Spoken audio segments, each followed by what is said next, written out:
Bharat Nepal border को कर दिया गया सील। 1500 कैदी जेल से हो गए फरार। नेपाल में हो गई योगी की एंट्री। नेपाल में 24 घंटे में घुसेगा चीन। देश छोड़कर भागे प्रधानमंत्री केपी ओली। योगी का आदेश जारी हो गया। जिस राजा से मिले थे सीएम योगी, अब वो बनेगा नेपाल का प्रधानमंत्री। नेपाल में योगी के लगे पोस्टर। नेपाल के हालात बेकाबू होते जा रहे हैं। प्रधानमंत्री केपी ओली के इस्तीफे के बाद भी हालात काबू नहीं हुए। कई मंत्रियों ने इस्तीफा दे दिया है। 2008 में राजशाही खत्म होने के बाद से आज तक नेपाल में कोई भी प्रधानमंत्री 5 साल तक नहीं काम कर सका है। पिछले 17 साल में नेपाल में 14 लोग प्रधानमंत्री बने। नेपाल के लोगों को लगा था कि राजशाही खत्म होगी तो हालात बदलेंगे, लेकिन ऐसा नहीं हुआ, बल्कि पहले से भी ज्यादा हालात खराब हो गए और माओवादी नेता सिर्फ नेपाल को लूटते रहे। यही वजह कि नेपाल की गिनती दुनिया के सबसे गरीब देशों में होती है और एशिया में अफगानिस्तान के बाद नेपाल दूसरे नंबर पर है। योगी आदित्यनाथ ने भी उस दौरान विरोध किया था जब नेपाल को हिंदू देश से सेक्युलर देश 2008 में बनाया गया।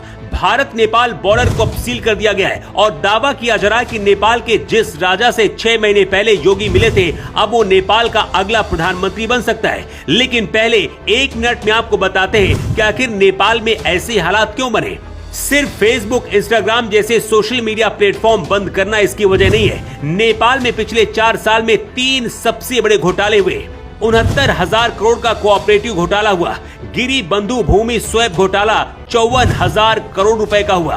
13,000 करोड़ का ओरिएंटल घोटाला हुआ, जिससे नेपाल के लोगों में गुस्सा पनप रहा था। दूसरी वजह राजनीतिक संकट। पिछले 5 सालों में ही नेपाल में 3 प्रधानमंत्री बदल चुके हैं। नेपाल में नेपोटिज्म पॉलिटिक्स है, मतलब अपने परिवार के लोगों को आगे बढ़ाना, जैसा भारत में सपा, आरजेडी, टीएमसी, कांग्रेस, शिवसेना जैसी पार्टियां और नेता करते हैं।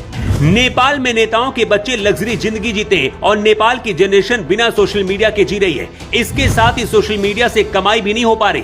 नेपाल में ऐसे हालात की सबसे बड़ी वजह भारत से दूरी और चीन का साथ है। नेपाल की माओवादी सरकार के नेता चीन समर्थक है। केपी ओली भी हाल ही में चीन के शक्ति प्रदर्शन में शामिल हुए थे, जिसकी वजह से भी नेपाल में गुस्सा बढ़ा।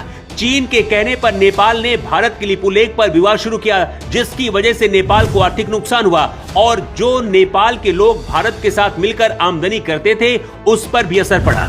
नेपाल की पूर्व पीएम की पत्नी को भीड़ ने जिंदा जला दिया। वित्त मंत्री को दौड़ा-दौड़ाकर सड़कों में पीटा गया। पूरे नेपाल में अब सेना ने कंट्रोल कर लिया, लेकिन इसके बाद भी हालात काबू नहीं आ रहे हैं। ऐसे हालात के बीच योगी आदित्यनाथ ने नेपाल से जुड़े भारत के कई जिलों में अलर्ट घोषित किया है। नेपाल के महोत्तरी जिले से 576 कैदी फरार हो गए हैं। पोखरा से भी 900 कैदी बंदी जेल से फरार हो गए।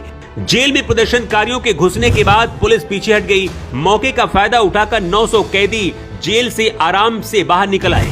काठमांडू के नखू जेल से भी कैदियों के बाहर जाने की खबर है। बिहार यूपी बॉर्डर पर अलर्ट है। ऐसे हालातों के बीच नेपाल में नई सरकार बनाए जाने की मांग है और नेपाल में फिर से राजशाही वापस लाने की मांग की जा रही है।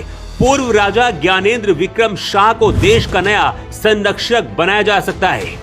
नेपाल में लंबे समय से राजशाही समर्थक आंदोलन भी चल रहा है। 6 महीने पहले महाकुंभ के दौरान पूर्व राजा ज्ञानेंद्र विक्रम शाह भारत आए थे और उस दौरान योगी आदित्यनाथ ने खुद महाकुंभ में स्नान कराया था। नेपाल के राज परिवार के साथ योगी आदित्यनाथ के रिश्ते बहुत अच्छे रहे। नेपाल के अंदर राजशाही के पक्ष में चले आंदोलनों में कई बार योगी आदित्यनाथ के नारे और पोस्टर भी लगते रहे। नेपाल को फिर से हिंदू देश बनाए जाने का भी योगी समर्थन करते रहे। जो लोग भारत पर सवाल करते हैं, उन्हें अपने पड़ोसी देशों की हालत देखनी चाहिए।